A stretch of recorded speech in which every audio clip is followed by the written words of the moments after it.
But yeah, we're talking about fights. We're talking about the last fight that's going to be for about a month. I think there's another fight in September, beginning of September, as far as the UFC card anyway. We're talking about UFC Mexico from Mexico City. Mexico? That's right. Headlined by Sergio Pettis and Brandon Moreno. And it started off extremely horrible. I thought it was fine. I'm just glad I got one win. You basically won half the card off the bat. I didn't win anything until the main card started. I went through the 2 separate broadcasts of fights wins before I got to the I'm win pretty column. sure the press. Nope. That was the first fight of the. It was Really? it was before the Evans. I figured Evans would have been the last one. It's right here. Yeah, I mean, you can remember however you want, but the reality of the situation is I didn't get a win until the first fight of the main card. Let's go through it. A ton of quick finishes. How many were it total? 7. 7? Tied the Tied modern the most. record. But for me, this was kind of a weird one because I worked last night. So when I got home, this beautiful board that we were showing earlier already showed me I had won. So already won. So I had nothing, no nerves during any of the fights. I'm just glad I got one win. Like the fact that I didn't think I would get on a run to win it, although I almost did. It went down. One fight is the reason I lost, or didn't tie it up anyway. But yeah, let's start from the beginning with kind of a cool finish. Alvaro Herrera versus Jordan. Alvaro. What was that? Oh, Alvaro versus Jordan Rinaldi. It's super quick fight. Yeah. Alvaro caught him in a well, it's not a guillotine, but he caught him in. He was trying to get like a. He wouldn't Darce. let go of the head. Well, no, but he caught him first. Yeah. And then when it went to the ground, He was able side guard. to. Yeah, he was able to get out of. But he held on. Yeah. I mean, that's how you get caught with the Von Fluke. But it started off with him almost catching Rinaldi in a submission. Yeah. But Rinaldi was able to get out of it and finish him with the Von Fluke choke. I'm glad to see. It's weird how like you'll see maneuvers people do. Like it took a while for John Jones that front kick. Yeah. I mean, all the Jackson Wink guys do it, but you're starting to see like all fighters use it to keep distance. What's spinning elbows have Here's been what's took crazy. a while. Jason Von Flew, do you remember him as a fighter? No. He was on the show or one of the early years. Right. This move, evidently they're crediting to him since they call it the Von Flew choke. I would imagine a lot of maneuvers have multiple names. I've never heard another name for it, and it only started happening after he did it. Well, you saying that kind of reminds me of like the first time we heard Joe Rogan talk about it, which was probably like a decade ago. And I would imagine he broke it down like if there were other names, because I remember him like specific times. I can't remember the maneuvers, but specific times where he's kind of going through. It's like, yeah, I've heard it's called this, but it's also called this. The and it's like, Imanari or the it's just like kind of these maneuvers kind of get created in different places. It's just crazy that a dude in the modern era kind of came up with something True. that's been used effectively Fucking by a Twister. few different people. Let's talk Eddie about Bravo. Twister. Yeah. That's a crazy move. That's because super what happens complex. with the Von Fluke happens like there's so many times people don't let go of that neck after the guy's already gotten out or girl's gotten out. So many they don't times. want him to be able to posture up, but yeah, they think they're controlling him, but nobody. And what it is they've got the head still in, and they're inside control, and the person will roll over and put their shoulder into your carotid artery, and on the other side they've got it's almost like a triangle, just from like a weird position. You're just squeezing their head against it's like your a shoulder, head and arm triangle, but you're from cutting like an off awkward, both sides, yeah. and it makes people tap quick. And it was so confusing watching this because the first time I watched it, I wasn't paying 100% attention. Oh, they're so quick. It's like that too, but it's like I wasn't paying. Like shit was going down, so I was looking at the screen listening. But the commentators were saying that Herrera still might be trying to get a tap, even though it was Rinaldi that got the tap. Neither guy, Stan Even and this while other I was guy. watching it, I knew. I'm like, he's Von Flue. When I was watching, I was like, I kept looking at like the color of the shorts and the thing. I was like, wait, do they have that wrong? Or are they talking about? I was so confused. I was like, he just got tapped. Herrera tapped, but they were saying he was almost going to get the submission. Herrera tapped a lot too because he was tapping. I don't think even the ref. The ref didn't. And he was tapping on the backside. Yeah, but he had to like reach up and like make his tap more visible. Yeah, yeah. It was a sweet transition into what I would assume kind of similar to like how the female fighters love to do that head and arm throw. That usually if they're doing it to anybody that knows anything, they'll get their back usually. You hardly ever see the guys do it because it's only because it was a Ronda Rousey thing, and they're all just like, "Oh, we're gonna do Ronda Rousey," So it was a trend. But it's like, and it's probably like it's probably like a beginner kind of a trip. It was one of the first wrestling moves I ever learned, so it's and like, that's in my very first year of wrestling. That was my go-to move because I didn't know anything else. Yeah. Yeah, I mean, and it's a power move, which makes sense. Like if you got good hips, sure, but like, it's also you're just using leverage. I mean, the female divisions, there's not a lot of like seasoned vets fighting. They're all kind of learning now. Yeah. So I mean, it makes sense that that's the one. But it's like, for sure, tell your fighter that like, that's like a throw that's, if you watch fights, it's not very like high percentage. No, it's decent, but out of all the throws, that's the only one I Unless see where you're like people that get Albu the back. girl and you were a former bodybuilder and are jacked to the fucking tits. Ronda Rousey got out of it with Liz Carmouche. She was a good judo player though. She knew a lot more throws, but that's what she did with Liz in the first female fight, and Liz had her back and almost choked her out. Just couldn't get under the neck. So the second fight, the feature bout for the UFC Fight Pass prelims. Joseph Morales versus Roberto Sanchez. And this one started with a gigantic punch that almost cartoonishly made Sanchez go vertical. Sanchez was like in the middle of a shuffle and got caught with a clubbing hook. And literally his whole body, like, it's crazy. It was just off and just wham. It looked like a movie punch. In a bad movie. Like you were on a string and got yanked down. I'm sure what happens to people that get punched by, in like the kickboxer movies. Yeah. Which apparently they're still making. They're just going to keep making those. Now that they have MMA fighters. With the new people? Yeah. I mean, yeah. I don't know how many people are coming from the first one. That movie was comically bad, though. But here's the thing. Name... like even I mean, aside from Carano in the superhero movies, the Marvel movies, Deadpool, like there's not a whole lot of fighters breaking into like any kind of decent movies, like Randy Couture wasn't bad in Expendables, I guess. Sure, I mean, like they're getting into like dumb action movies.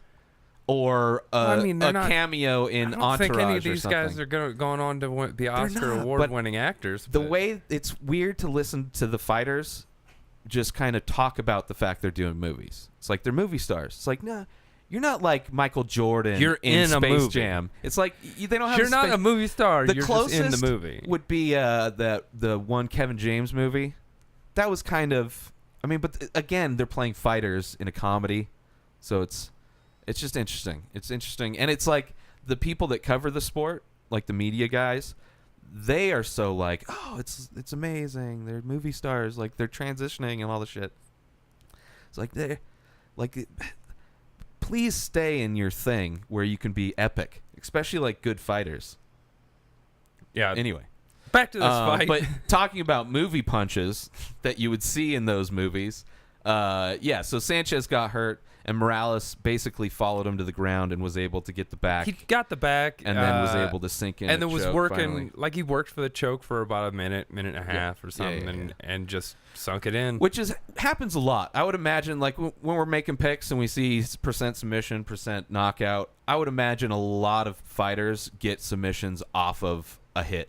because the person's dazed. Like, I would imagine the majority of Donald Cerrone's submissions, if he has any, come off of punches. He's got a few. No, because he used to have.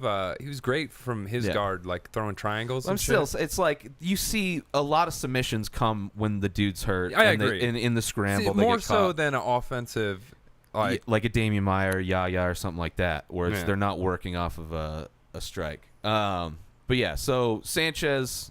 Another quick finish. Well, it was towards the end of the round. Or was that early in the... No, it was early in the round.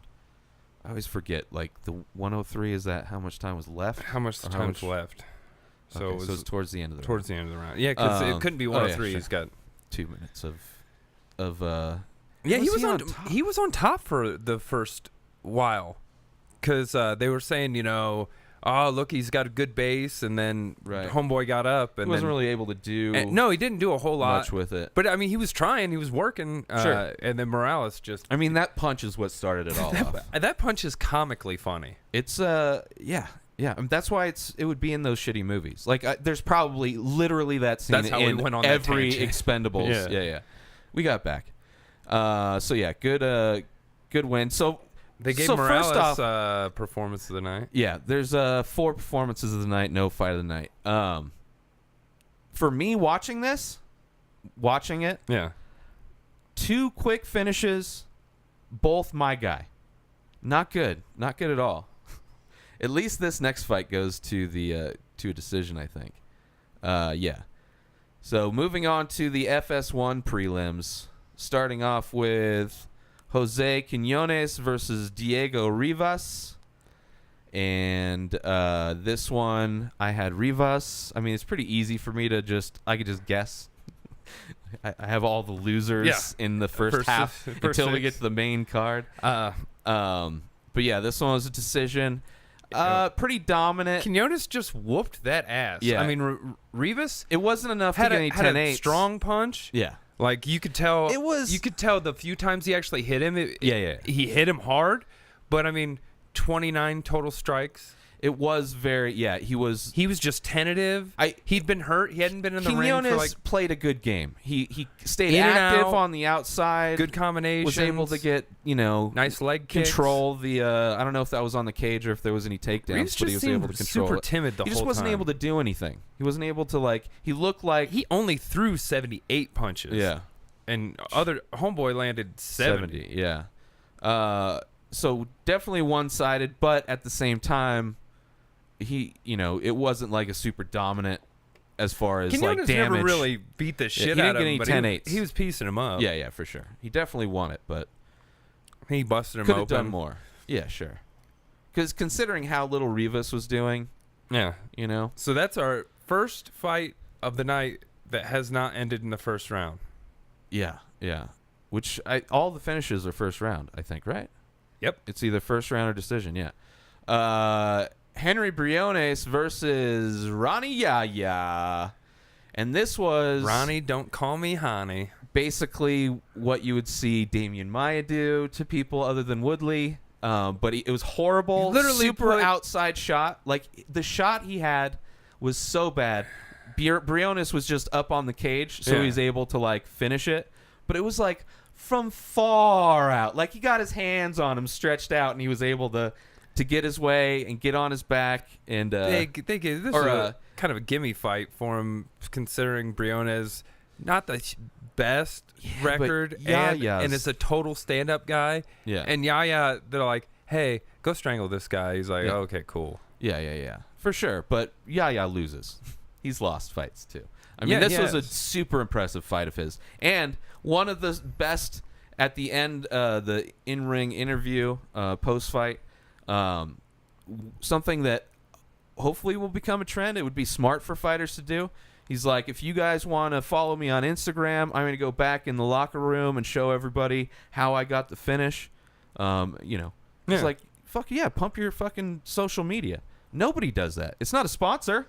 It's your own shit. Yeah. Like, okay, you can't do sponsors because of Reebok. Yeah, you can't do, and you can get sponsors for your Instagram. So it's like, it's a plus or win-win or both. It's a plus-win. It's a plus. Yeah. But super dominant performance and another first round, a super dominant first round finish, straight jiu-jitsu. Yeah. No, nothing off a strike. Nothing. It was just. Well, he did hit him. Yeah, but he didn't get it to the ground from hitting him. No. He took him down with really far out shot. So good win for Yaya. I like Yaya. He's one of the few like grappling heavy guys that's fun to watch. Dustin Ortiz up next versus Hector Sandoval. This one didn't last too long. Sandoval, the most awkward pre-fight, like during announcement, like he has this like really like he was like trying to cue up posing he was for like trying a to cue up sunscreen like commercial when he yells his name. Yeah, but like way early, super early, queued up before the camera's even on. He fucked it up. Like, the pose he had to start it was like, suntan commercial. Then he had to drop that pose because it was going so long, and then he like struck a pose in the opposite way, but the same way, and then like I should probably, just to help him out, I'll take the video somehow from legal means, and I'll sync it to the audio, but the video is going to be like this, and it'll be like a 2-second clip, but it'll make him look better. I'll speed adjust it because he was like going in like frame by frame, and then he's yeah, maybe I'll do that if I feel you picked Sandoval inventive. in this one, which I was fine with. I mean, Ortiz generally looks good, but I think he just lost. Yeah.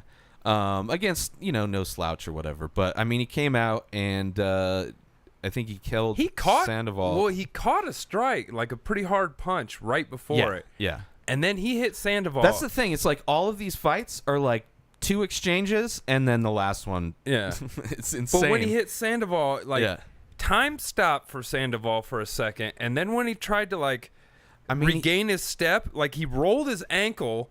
Yeah, and then started doing he was pretty out. He was done. And Ortiz hit him like 4 more times to the same spot on the head while he was falling. Yeah, like super fast, accurate shots. And then once it went to the ground, I think he landed a couple more. But yeah, Sandoval was out. Sandoval had 1 strike, and it was hard as fuck. Yeah, 1 versus 8. Ortiz hit him 8 times, and he died. Yeah. So crazy quick win. I mean, obviously Ortiz got one of the bonuses. But it's like, how are we like? You can't judge Sandoval in his next fight necessarily. I mean, he got caught, and then right when he got caught, he got fucking pieced up. But it's weird because you can't. I mean, whatever. Bradley Scott versus Jack Hermanson. Hermanson. Yes, is the fight, and this is another first round fight because they're all first rounds for the most part. I can't even this fight. It's so weird how there's so many finishes, and when we rewatched it, although I may not have watched it, was paying attention at all for the first one, but I can't really even remember what happened in this fight. Oh, I do. Okay, what happened in the fight? It's so weird. Hermanson fucking. I think it's just because a lot of small people, and then all of a sudden it's a couple. He knocked him down, and then just fucking proceeded to whoop that fucking ass. Oh yeah, he didn't even. So he ground and pound. Right. Yeah, they said right before the fight, ground and pound's his thing. He thinks it's a lost art. He hits him early, takes him down immediately, and then just proceeds to whoop that ass. This says Bradley Scott didn't touch him. Yeah. 0 for 4 on his strikes. Tried 4 times, which could have been feints. Who knows? I don't know how they scored. And Hermanson still didn't get a performance of the night. There's too many. I know, but because how do you even pick 4 out of the 7? Well, I mean, you go Yaya. If you get in the ring and whoop someone's ass and they don't touch you at all, that's pretty. I mean, but there's fights where a guy hit him once. You got to go by how impressive it is. Yeah. So the submission for sure. Yeah. Yaya performance submission, great. Totally. I think he got it right. Let's see where we're at. No. He didn't. No, Ortiz got it because that was a crazy knockout. 13-second knockout. Yeah, fastest in the division. Yeah. And so far Morales got it, which was the rear naked. It's the crazy crazy the comic punch. I mean, just on highlight, it's Herrera doesn't get here it we're for the paying you for your highlight video. Yeah. Here's your $50,000 highlight video budget. Okay, so Ortiz got it, And then, all right. Yeah, so Scott finishes them, ground and pound. What weight class is this on? 185. 185. Good luck, guys. That's light division. I don't think so. It's just I think log it's jammed at the top. Yeah, I don't think there's a depth issue. But anyway, moving on to the main card for UFC Mexico. Starting off with Alejandro Perez versus Andre Sukumtat. Bam. I was like, what? How did they say it? Sukumtat. This should have been fight of the night. Should have been. If there weren't so many knockouts, I'm sure they're like, well, let's do some more, performance than fight of the night. But yeah, I would say so too. Although Sukumtat, he was kind of like the other dude's game plan that didn't go very well, where he was just waiting a lot more and throwing hard punches, but really not super active, where Perez was more active. Yeah.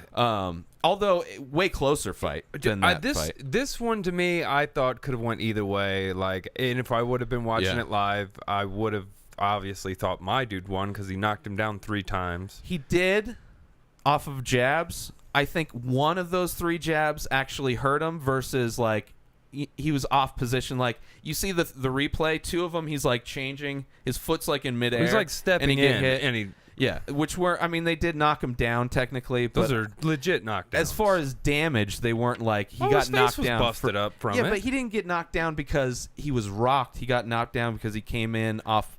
I guarantee with he one was foot on the ground. Foggy there for a second. One of them was a hard one. 2 of them were just clean jabs, but they weren't very hard.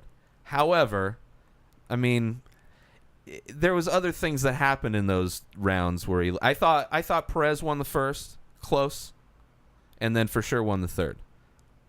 I think is how I scored it, or maybe I gave him the second and the third. But he knocked him down twice in the first, so Sukumtat won the first. Then he knocked him down once in the beginning of the second. The second he won the second Perez and the third. Yeah, that's it. Came back at the end of the round. Because not a lot happened in the first round. He did knock him down twice. It all comes up to the second round. Which, he knocked him down again. But I think overall, because that's where that 2 minutes comes from, was the second round. I wonder how. And he did work. I wonder how much, or if he at all regrets the taunting. Because when he knocked him down, when he did the 3. Well, he was taunting before that too, talking shit. Yeah. But when he knocked him down the third time, he just held up a 3. It depends on Perez. Some people talking shit, it motivates them, and then other people allows them to be careless. But definitely a close fight. But I had it for Perez. It's a weird. It's like, what do you score? Yeah, because he hit him far less, but they were hard shots. But anyway. So moving on to that was my first win. That was your first win on a fucking you have split to win decision. Out to tie. Yeah, a fucking split decision fight, which is hilarious. That how many times has it relatively close to this happen where it's like? So at the end of the day, I'm not that surprised, but it made me feel better towards the end of the fight compared to how it started. I'm getting everybody's getting knocked out and submitted. Yeah. All of my guys. It's the worst way to lose on a streak is to be and then I barely get a decision on a close fight that I probably wasn't paying that much attention to the first time around. All right, so moving on to the second fight in the main card, Sam Alvey versus Rashad Evans. Rashad, second fight, coming back at the 185 weight class. Who fought? Sam Alvey, we know his style. We saw the Theodoros. He's a counter striker. We saw if you don't engage Theodore, him, sure. Nothing happened. And he did way more in this fight than Rashad did. Yeah, Rashad just was inactive. I think he got hit early in the fight, and he got scared. It doesn't matter, man. It does, because he's mentally fucked. He's already mentally fucked. That's what I'm saying. So he gets hurt starting off the fight. I don't even know. I think before the fight starts, he's just fucking too nervous. He got hit. Sam hit him on a counter. Just a single punch. But nothing was devastating. No, it doesn't. He's already mentally fucked. He's not mentally strong. So it's not going to take a fucking crazy punch. How he just this hasn't was been a hit. Split decision is fucking beyond me. Yeah, I have no idea how a judge scored it for Rashad. Well, he had control up against the cage. He didn't do anything. It doesn't matter. He took him won down the a couple first times. round. Didn't hit him with the shit. Doesn't matter. He won the first round.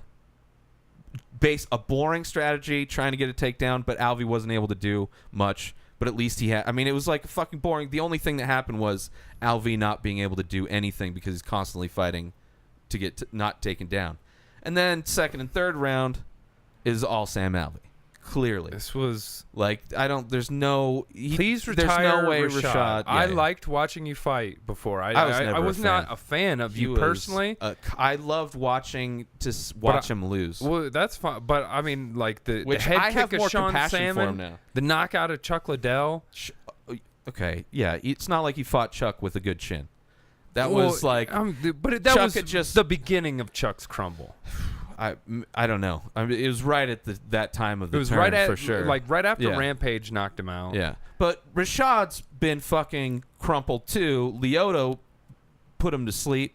John Jones beat the fuck out of him. But that still went 5 rounds. Yeah, beat the fuck out of him for 25 minutes. Devastatingly beat the fuck out of him. You want to talk about elbow counts? Like, he got rocked and hurt throughout that entire fight with all kinds of dirty boxing, and it was Rashad survived that fight. Yeah.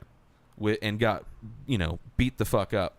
So yeah, it's like he can do whatever the fuck he wants. But he lost to Little Nog. He lost to Daniel Kelly. Yeah. He lost to Sam. Now, so this is probably 4th or 5th loss in a row. Let's see. This is see where he's at. It can't be good. No. And then all of a sudden, okay. 4 losses in a row. Well, he's won 2 out of 8 fights. He lost to John Jones. Is that Little Nog? Yeah. Then he beat Dan Henderson in a split decision. Yeah, and then he knocked out Chael Sonnen. Why don't I remember that? I don't either. I don't know, because I don't know. 2 heels going against each other. I don't know. When was that? 2013. Jesus. Yeah, he's been super inactive. Well, he's all those injuries. Yeah. Like, he was scheduled to fight something off of a long injury, and he got injured in the training camp. Bader whooping that ass, then Glover whooping that ass. Then he dropped down to 85 and goes against Daniel Kelly and loses. Then goes against Sam Alvey and loses. Yeah, not good. He's got a better record than fucking up until or about the same as Kalen Curran. I mean, basically, he has 2 wins at least. He was 17-1-1 before he fought John Jones. Now he's 19-7-1. He got his ass fucking destroyed in that. And then he went through a bunch of fucking injuries.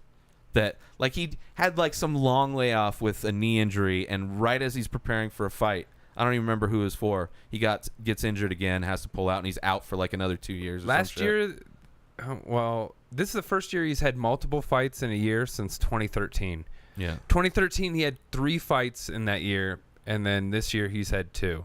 Every other year, but 2014 he didn't fight at all. I think physically he should have been fighting at this way. He would have been super dominant. Imagine seeing him in his prime. 185, fighting Anderson with Silva. His speed and power. Yeah. Takedown. Which, when he did throw punches, his hands were fast. Fast as fuck. He just didn't throw punches. Like if you don't. It's disappointing for a guy that I didn't like in his early career. But you still can't. He's been there forever. I have a ton of respect for him. I've seen him. He knocked out my favorite fighter, Forrest Griffin, to get the belt. I think that was Forrest's probably first title defense. I don't think he ever defended it. And it was similar to the Keith Jardine knockout that Forrest got too, which is disappointing. But but I have tons of respect for him.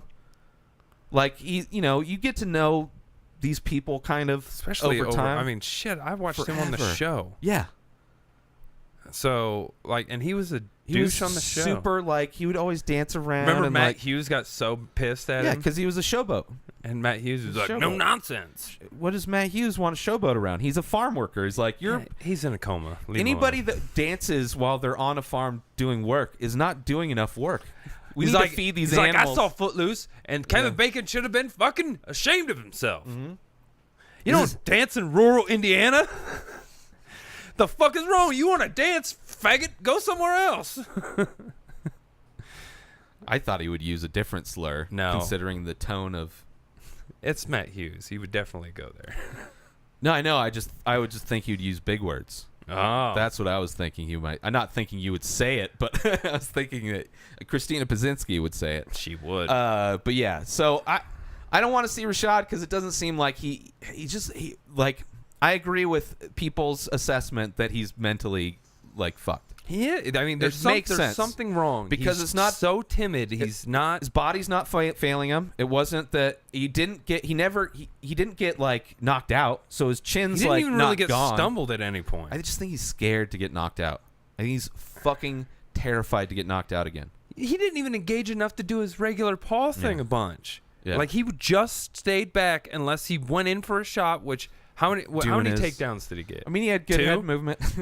Head movement. Yeah, 2 out of 8. But he was clearly his literally game plan. was only no punches were landed on any takedowns, and Sam was only down for. That's one thing that like he should have learned from John Jones. 10 like, to 15 seconds each time. All the time that he spent in the first round up on the cage, like throw in some dirty boxing. All that control time is him having been pressed up against the cage. I mean, he was working. He wasn't like holding him on the cage. I'm just to clarify. No, he was trying to get a takedown. Trying to get a takedown. Alvey not was constantly trying to throw punches. No, exactly. But it was. Why wouldn't you mix that in? Like that's what I'm saying. Dirty boxing. It gives you an opportunity for a takedown. That ended your career, basically. Look at the guy that's at the top of the heap back again. How did he do it? Okay, I should probably take some notes. Yeah. Why wouldn't you use every moment to strike? John Jones is the only guy in that position where he'll throw a side kick to your fucking leg. I mean, Rashad looks like this is his weight class. He does. He looks so much smaller than Alvey. I mean, Alvey's like out of shape guy. He could probably cut down taller. to 170. Yeah, but he's like flabbier. Yeah. But his hands are much more crisp. I just wish every time Sam's hands are slow as fuck. They are, but they're accurate. Accurate. Yeah. I mean, Rashad has fast hands. Fast as fuck. Just doesn't throw. Yeah, he won't. That's and when his he big throws problem. it, he doesn't really connect. I think there was maybe a range. I don't know, but he just didn't throw. It's hard to like hit anything. It's there's a person that did really well in baseball, and he said if you don't swing the bat, you're never gonna get a home run, and that's Babe Ruth, who has like the most fucking Wayne Gretzky scores like strikeouts in baseball history because he swung at everything. He scores 0 times if you don't take a shot. Yeah, exactly. Same thing. You're never gonna. The only way to guarantee failure is to quit. Yeah. The only guarantee that he's gonna miss a punch is to not throw one. He wouldn't even. He just kept circling away, right and left. And then I'm glad Alvey, the type of fighter he is, was able to at least do something in this fight to like, get some kind of excitement. It could have went the other. I mean, again, it was a split decision for some reason. That would have been insane. It could have went the other way, but. All it would have taken is one good shot from Rashad. Yeah, just hurt him a little bit. But he didn't even. You can't hurt him if you don't throw punches. I mean, you could hurt his feelings. He's smiling, Sam Alvey. Maybe you get him to like frown. I think the hardest shot because it's so boring. Rashad may have thrown at him. He threw to his thigh, doing that weird like step. He did hit him a couple times in the head. He stunned him a few times. I'm exaggerating a little bit. Yeah. He did throw a thigh punch, like in stand up, like. Coming in, you see that every once in a while. You usually see it from people that want to do. You probably also like throw a fucking head kick right after that because randomly you look down at someone fucking punching you in the thigh and you're following it up with a head kick. I think it's like a different way to like feint single leg. Like you'll see a lot of guys kind of go for the single leg, but it's like, okay, if I'm gonna make that movement, why not? They at least throw a strike? They don't disguise it as a takedown. They'll throw like this and then throw down. You know what I'm saying? I've seen like just direct punches though to the thigh. I mean, this one I don't remember. Anderson it, but was like he did that a lot. Yeah. But the same thing. But he wasn't trying to hide a takedown. He just wanted to fuck with you. If you see somebody, he wanted you to look down who's gonna punch at your dick? Nobody's gonna punch at your dick. So like Chet Congo just that aimed movement. At a lot of dicks. You have a hand going for your leg. Knees. If you're looking at a guy and you see a hand going for your leg, whether it's a fist or a hand, I'm assuming you're gonna react like you're trying to get him to look down so you can throw something else. Not necessarily. It could be just like I want to make him think I want to go for a takedown, or just make him faint it and then go with something else. It's like building it up to like John Jones kicking Cormier in the gut. I mean that's gonna help him, fucking gas Cormier out, and it's also gonna fucking open up the head. But yeah, so it's Sam Alvey wins it. Not the most boring Sam Alvey fight. That's still Theodoro fight is by far the most but aside from the championship fight we saw last week. Pretty fucking boring. It was pretty boring. The fans in Mexico City were not. It was. Listen, if this was, let's just say it was a championship bout at 170 and more boring than that, I would understand the booze. This I understand the booze. I understood the booze. It's only 3 rounds. I understood. Thankfully. I very much understood the booze in the other one too. Yeah, the other one is like anybody defending Kiss against my ass the with booze. all that, like, oh, you just don't respect the Jesus. fucking Calm down, everybody. the game of fucking. You saw he stopped 24 takedowns. Like, anytime the fans hate a fighter, like the media, just like, oh, protect the fighter. Like, why would you? Like, there's some instances where it's like I get it, like. It's one thing when Dana White talks shit about a fighter. It's like, that's just bad. It's like, why are you doing that? You're making money off of these people. It's like, I understand being honest about the performance. Dana's honest to a fault sometimes. I know. Yeah. All right. So moving on to the next fight. But I had Alvey, so I cement it. Rashad, he would have had to win out with his fucking itchy trigger finger, which is amazing that it went split decision. I guarantee you, I was elated hearing that a judge went for it. Oh, could you imagine if oh my god, that would have been. I would have like, thank you, judges. They didn't fuck me. You would have came back because I know that would have been, and especially on like a horrible call. You know. So moving on to the next fight, and I picked the biggest underdog, who was a shadow person at the time. You did. And this was based on. I mean, he's undefeated, but. It was just intuition. It was just my championship intuition. You just didn't know the other guy either. Sure, that helps too. You know, you're like, I don't know this dude either. Sure. So let's. I mean, I've won on a lot of shadow people, so I'm not that I think scared. We both won on some shadow. Oh, for sure. Yeah. So anyway, comes out Martin Bravo versus Humberto Bandine. I'll learn to read one of these days, people. Bravo comes out, throws like a high kick. Everybody, commentators are like, oh, it comes out starting hard. But then Bandine starts throwing like kicks. Like just starts. He threw 7 strikes. Yeah. But he landed a combination, and then Bravo ducked, and Bandine threw. Looked like a kick. And then it's kind of like he came into where the knee was, and he just adjusted to a knee and boom. Kind of looked like the Latifi knockout by Bader. Yes. Like kind of where he was going for a kick transition to a knee. But he was setting him up with that because he was kicking the legs, kicking the body. Like he was doing a lot of low kicks, you know, just like setting up potentially for not a lot. High kick. There's 7 total strikes. Yeah, but and then he landed 5. 90% of those were to the body and legs, and then he only needed 1 to the head. Well, and then that kick wasn't even started. Unless Bravo ducked into it, it wouldn't have been to the head end. It would have been a body kick. His leg was still at that level. So he's still working at the. He's still working the body. And just caught that knee right at the. Right. So, but great win. This is another first rounder. Obviously, anyone that got finished first round. If you didn't know that Bandine was the biggest underdog, like just watching the fight, I mean, we didn't see anything from Bravo really. Just decent defense up until no defense, but it would just been like super dominant performance by this guy that we've never seen. But he looked great. I mean, when he went out there, he looked comfortable. He was able to get the knockout. 25 seconds we saw him, he looked fine. How many people have their debut on the main card and look like that? Even guy. John Jones didn't debut on the main card. Anderson he looked Silva. like that. Yeah, but Anderson Silva was a name before. I mean, it's not like we were hearing. He was a name in MMA. No casual. No, I know. Even I was a hardcore UFC fan. Anderson wasn't but huge in pride. You heard I'd heard his name before. Yeah, we've never heard of Bandine. It's just like it's probably like his third. But or I mean 10th that's a similar, reasonable. Yeah, it was. I mean, similar but very different. I would say. I mean, that's a good debut. Not. He did fight Chris Lieben, which is no slouch. Although he destroyed and that was Lieben. probably Lieben around his prime. Yeah, I think he had like one more run a little bit later. When he started to get sober for a bit. But yeah. When he when he started getting that back piece. Yeah. He's gotten big now. Like Matt Serra wise. I mean, they're different body types, but he's getting big. I mean, Sarah's thick. Sarah works out. I mean, he works out. Lieben got like a heart condition, so he can't fight anymore. Yeah. He's like, he was gonna start fighting again, and like he has some like super deadly heart condition that like if he fights anymore, he's gonna, well, I don't know how serious it is, but it seemed like that. Anyway, so good win for Bandone. Looking forward to seeing what you can do in a full round of MMA.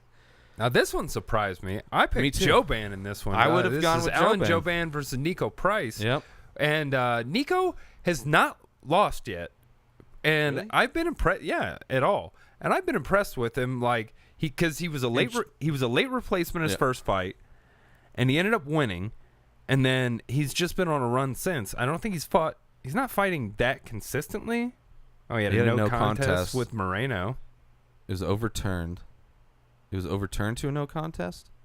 Originally, KO punch, win for Price, overturned after he tested. Oh. Fucking weed. Fuck you. The same thing with Gastelum. Yeah, whatever. Fuck. He won, so he's undefeated. But it's a no contest. Yeah. So it wasn't a loss on his thing, but definitely stupid. So his UFC fights have Brandon consisted Thatch, of, he was a who late never looked replacement for Brandon Thatch. Brandon Thatch He's never looked good, and he not sent him surprised, out of the UFC. Not surprised he got submitted. That was late in 2016. Yeah. He fought in February, so he got that win, and then go up. And then Allen this month. So yeah, so he's fought twice this year. But another first round finish, performance of the night. And Joban was looking good up until he fought Platinum Mike Perry, right? No, he beat Perry. Fucking Gunner knocked him out and then got a submission on him. That's a dude that gets submissions off of. I mean, he's good at submissions, but if you get shaken, but he's really good at fucking stand up too. So like, yeah, but if he sees you hurt, he's gonna rush in and grab that neck. Yeah. But that makes sense that he would have submissions because he's fucking. But Nico caught him with a head kick. Yeah, and then finished it off with punches. Yeah. Joban, it looked like an early stoppage the way it got stopped, but then Joban got up and he was fucked up. Fuck city. Price was like he was ground and pounding, and it looked like he was going for the ref, back. Like, he was going weirdly, he was getting his back. Fucking Joban was turtled up, getting hit in the head. Nico Price was on his back going for a rear naked choke. He was going to finish it with a choke, and right when he was going for the choke, or going to even start putting his limbs in to go for a the ref choke, kind of pushes him off. And then Joban gets up real quick, but no one's home. Yeah. No one's home, and then he has to fucked. grab the fence. Yeah. And then he didn't even argue. Now, if Price did go for a rear naked choke, and depending on how fast Joban can recover, he may have been able to. I mean, so you may have an argument to be like kind of weak. I was fine with it. Once you saw him stand up, you're like, once I good. saw him stood up, like, because the first time I watched it, because this was the fight I got here for. Yeah. And it just started, and it just ended, and I was like, early. I think you actually missed the fight. You just saw. I mean, they re-showed it basically. When I go, early, and like then it shows. Well, him it was stand your up. guy too, so it's like. But obviously, I'm looking at it again. It did look early. It did, but then when he stands up, you're like, oh no, sorry, never mind. He doesn't would have been know like where he's at. if Yamasaki went in to stop that choke and then he was out. Yeah, it's like, oh, it was early. No, he was out. That was it. Yeah. So yeah, kind of bummer for Joban. 2 losses in a row, but fucking undefeated Price. Is that no? That's not 2 losses in a row. Did he get a win after? It'd be hilarious if Joban didn't have a Wikipedia. Yeah, his last. 2 in a row. Gunner and then him. Yeah. He was on a good roll though. He beat Bilal Muhammad, which up and comer. But Mike Perry, up and comer. Yep. Which he's an up and comer, so it makes sense he's fighting these other up and comer guys. But yeah, with tough 2 division. losses, that sucks. Give him Matt Brown next. I'm good with that. That's a good fight for sure. The same weight class? Yeah. 170. That's perfect. And Brown's been out for a while, recouping. He's been like, you see him in the corners everywhere. Yeah. But yeah, I'm good with that. I was kind of scared with that actually. I think that's a great fight. I do too, but I'd be scared. Matt Brown could definitely just get hit. I mean, just his liver is a huge target. So moving on to the co-main event, Randa Marcos versus Alexa Grasso. Randa Marky Marcos. I changed her nickname. Okay, cool. What is it? Marky? Normally? No, I don't what's know. the original? Oh, does she have one? Probably. Did you just give her one? I just did. Everybody tweet that out. Randa Marky Marcos. Randa Marky Marcos and the Funky Bunch. If you want to, get even further with it. Yeah. Hashtag and the Funky Bunch. Versus Alexa Grasso and Alexa, I smoke the Grasso. Does she? Did she get busted for it Nope. too? But Oh. I'm saying that's her new nickname too. Fuck it, I'm Look at throwing that. out nicknames All now. right, sweet. You've got a nickname. You've got a nickname. Hey, you Joe. If there's a Joe listening, that's your new nickname. You've got a Joe. Or Rando, we figured out you have a boob job during the fight. Alexa's face, not so Grasso. Which is cute. She's cute. She's kind of like got that girl next door kind of. She's cute. Yeah. They're both cute. They're both cute. Yeah. Anyway, Alexa Grasso, one of the few decisions in the card. This was another one that fight. could have been fight of the night. Definitely. Marcos not winning on the feet. She had some good moments. Bullshit. In the first round, she was Her landing first round, hard yeah, shit yeah. a First lot. round. The first But round, she dominated the Her first main round. thing that she was trying to get was takedowns. I think her most dominant in the whole fight was the one time in the second round she got a takedown and got on a mount. Because a lot of her takedowns, she was going for the head arm choke. She was getting reversed left and right. The one she was able to transition in the scramble, get mount. She landed some good elbows. Probably the most dominant she was in the fight. But overall, I thought she lost. I thought the second round was her best round. This was a coin flip for me. Like Right. even rewatching it, like I'm not mad at the decision because I couldn't barely make the decision myself. Sure, Grasso landed a lot more shots. Yeah, and I think that's the difference. But like if there was equal shots, Ronda wins because of control. She controlled more of the fight, and when in the grappling moment, she had the mount. She had the most impressive moments in the fight from the grappling moments. But I think because Grasso landed a lot more, that's probably what won it for her. Which I thought. And Mexico. Not because... No, I'm saying I watched this fight too, but I'm saying if you're going to tie and you're the Mexican fighter in Mexico... There was another Mexican fighter that lost a decision. Because this was another split decision. Actually, all the decisions so far have been... Yeah, I guess that's true. No, I guess there's one unanimous, 3 splits in a row, and then another unanimous. Yeah. And Pettis isn't Mexican. I mean, his mom's Mexican, I guess, but clearly Moreno's the Mexican out of the two fighters in the fight. But that was no way. There was no decision. Way. That would be one of those. Oh my fucking god! Decisions, That's a moment where you're like, oh, we're in Mexico. Yeah. This close fight, I thought Grasso won it. Yeah. No. It depends on how you score it. Clearly. Yeah. But if you're, but again, I'm going into this fight. Yeah. Having to root for one person, so I'm weighing their shit. But watching it on a heavier scale. Watching it the second, or this is the first time you watched this fight? No, you watched it twice. I started with the Nico Price fight, so I got to watch the last 3. Yeah. But yeah, rewatching it. I mean, during the thing, it was definitely close. But my bias the first time watching it was Grasso. Yeah. But then rewatching it, I mean, it was definitely a close fight. But I thought the only round Marcos won was the second round because that was the only time she got any dominant position with the grappling. She won the first half of the first round, but Grasso took the second half, but landed more shots. I don't think they were harder, but she... Again, when you end a round, when you do the last 2.5 minutes of you dominating... You win. People forget that you were getting... Sure, but that's slapped also... slapped up just in the because first you 2.5. start strong... Yeah. Doesn't mean like you started strong, good. But how did you end that round?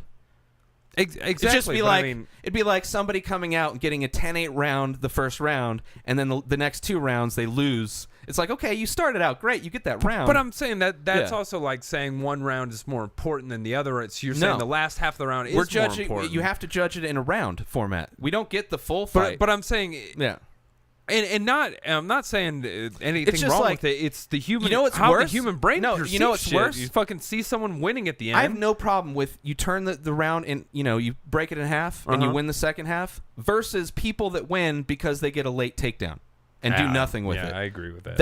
That's bullshit winning a round. It's like, oh, he ended on the top. Unless it's a close fight and you end it. But I also don't think like that. Rewatching that first round, especially, it was a good fight. Grasso was, it was a great fight. This could have been a fight of the night. Really came back strong in that first round, and then, like we said, Marcos obviously won the Tons second of round. scrambles. It was a fun fight. Very active, fun fight. Grasso kept getting up.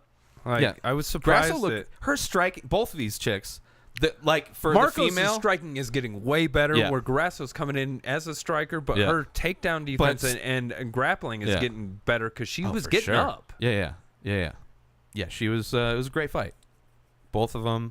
Looking forward to the division. Moving on to the main event of the evening: Sergio Pettis, little boy Pettis versus Brandon Moreno. And I picked this one. The baby killer face. Brandon the baby killer Moreno, his name's the assassin baby, but I think that's about the same. Both 23. Yeah, I didn't know it, but I knew I'd get close to it. It's like, no, I did say it earlier, the baby killer. Because oh, did you? Yeah, maybe that's what I was assassin recalling. baby, it's not that good. No, it's I'd rather hear if he went in as like Brandon Moreno. I know exactly who he is. He's the assassin baby. But yeah, both young as fuck. Pettis, slightly more experience in the UFC. I mean, Moreno's had a good year. He came off strong off the show and then was, destroying people. That's why it was a good matchup. But Pettis showed his fucking seniority in the ring. Well, anytime Moreno got Pettis down, for the most part, he seemed to be doing really well. And then Pettis just... he never really sunk anything in that well. Yeah. He was landing some decent shots for a minute. Moreno won the first round. For sure won Pettis was defending rear naked chokes the entire round. Third, maybe. 7.5 minutes. He won one other round, but the first round, 100% could have even been a 10-8. Doesn't matter if it was or not. I think maybe two judges gave him a 10-8. No. But Pettis couldn't do shit. He had 2 strikes landed in that whole fight. And one of them was the reason it was on the ground the whole time. Because he threw a kick. Yeah. And Moreno was working for rear naked chokes the whole time. Yeah, he wasn't able to sink anything in. Him, and he didn't really sink anything in. But then, compared to Pettis, did absolutely nothing. Even if he threw 2 strikes. Yeah. So it's like you got to bring the whole scale down. I'm just saying I could see it easily being a 10-8. Not that it mattered in the fucking grand scheme of things, but Pettis comes in second round, avoids getting taken down pretty much. Even when he did, he got back up. He was never in as much trouble as he was in the first round. Yeah, Moreno had him down for the majority of the first round, and in the third, he had him down for like 2 minutes. From the straight. second strike Pettis threw, or first strike, to the almost end of the round of the first round. I don't know if it ended on the ground or not. But still, yeah, not a lot of strikes. But then he lost every other round. Landed in this fight. Pettis landed the harder shots. Moreno started to come back in the last round, just kind of throwing caution to win. He had to at that point because he just didn't engage. I don't know. Pettis is a tough guy to fight. He is, and Moreno's green as fuck. Like you look at both of them, Moreno just doesn't have the stand-up tools. But he come in for one shot and then try to move out. Or his wrestling's not that good. Moreno needs to work on some shit, clearly. The only takedowns Moreno got were when Sergio threw something fucked up. Threw a kick. Yeah. Threw a kick and he caught it and took him down. He threw that cartwhil kick at the end of one round. Which he wasn't able to do anything with. He didn't do anything with it. Well, he did it with like 10 seconds left. So it's, which is fine. He got a takedown point, whatever that's worth. But, yeah. So it's like, it's fucked up that this division's so light that this is basically the next contender spot after if DJ wants to fight after winning the whatever against Ray Borg, who's another person that should not be fighting for a belt yet, but there's no other options aside from people that want to fight him in different weight classes. For DJ, it's no other option but his own division and fuck everybody else. So he's going with the next guy in line, which is one of the few people he's fought only once. He's fought a lot of people like multiple times because it's such a weak division. I'm not as like if Moreno won, I mean he's for sure gonna lose. Pettis, I think he's gonna definitely perform better, and he's an up and coming guy. Fucking good genetics. His brother was a champ, even though he's kind of fallen off. I've been a big fan of Pettis since I saw him. Definitely green. I think he's getting way better. He didn't really take. He didn't really take just much looks damage. like a miniature version of his brother. Yeah, for sure. But I think he fights smarter. He's not as flashy as his brother. He's not as flashy. He still knows how to throw those things. Like his striking he did is throw like a cartwheel kick. Yeah, kind of sloppy at the end of the round. But it's like, okay, if you're gonna do something, John Jones pulled guard at the end of the round with Cormier. It's like if you're gonna do something stupid, okay, they didn't do anything. If the judges are fucking retarded, then maybe. Oh, you got a takedown. Yeah, Cormier got a takedown or whatever. But it's kind of low risk. For the most part, even if he does something, unless he knocks him out, then it's like, why'd you do that, bro? But, yeah. So I'm not worried about Moreno, even though he lost. Still exciting to watch in the division. He's, like heavyweight. It's always nice to see weak divisions. Just not ready yet. Just a little green. But I think he has the potential to, if he works on shit, really. I mean, he needs to. He was already ranked number 7 in the 125-pound division in the UFC. Weak as fuck, man. Although he was on like There's still a tough win dudes streak in that fucking division. I mean, it's not that weak. Yeah. It's just that DJ keeps dominating. True. It doesn't mean the other guys aren't. But that just means DJ's a step above everyone else. His age and his abilities, he shouldn't be ranked that high. Like if it was a stacked division, Dustin he wouldn't be Ortiz, Ryan Benoit, Luis Smolka. Those were his 3 fights. Smolka is on like a 3-fight losing streak. Which this was the beginning I think of started it. Yeah. So Smolka was all hype and has been shut down. Yeah. So we don't know Smolka. Dustin Ortiz, who just fucking won in 13 seconds. Sure, but also lost. At least, I mean, he's lost twice. I think he lost, or was this the one he just lost before the last one? Yeah. Yeah, it makes sense. So yeah, and Dustin Ortiz is beast. So I mean, they're both good. I don't want Dustin Ortiz fighting for the belt either. He already has. Hey, look at the fucking division we're in. Look at the fucking division. Everyone gets a chance at DJ. I think you they're get great. a chance at DJ. Yeah, I think they're great. But I think it's like if DJ leaves, it's like the heavyweight division. It's like, okay, but they're still going to have problems. The people left would still be competitive with each other. Oh, the light heavyweight division has not been super. I mean, you've had fights, but the skill level is like you're getting like you get light heavyweights gassing out after 3 rounds. That's not like top 10 like light heavyweight performance. Yeah. You're getting performances, but you're getting shitty performances. Like the heavyweight. There's still heavyweight fights all the time. We never see most of them again, though. I was about to say, not all the time. I mean, almost every card there's a heavyweight fight. Not one this one. Sure, but there's some cards there's no female fights, but too. They also wouldn't. There's some fights there's none of these guys. I don't think they allow heavyweights in Mexico City after... Yeah, if they're smart. Anyway. After the Cain Velasquez didn't need to train at altitude. Hey, look what happened to the greatest ever. Neither did Sukumtat. Yeah, he looked... I mean, he was able to pace himself in a way to where he didn't gas out. You could tell he was tired. That's why he wasn't doing shit. He's throwing heavy punches. If that's his style, he can go fuck himself. He's gonna like throw a bunch of punches. But yeah, Pettis wins decision. Super easy decision to make. It wasn't controversial, unanimous. No. So I think all judges scored it. It ended up all in all 7-5. So not bad at all. I mean. It started out as a murder, but it came out respectable. Yeah, I'm glad. I was only able missed to come 2 back. picks: the Joe Ban and the Moreno. Right.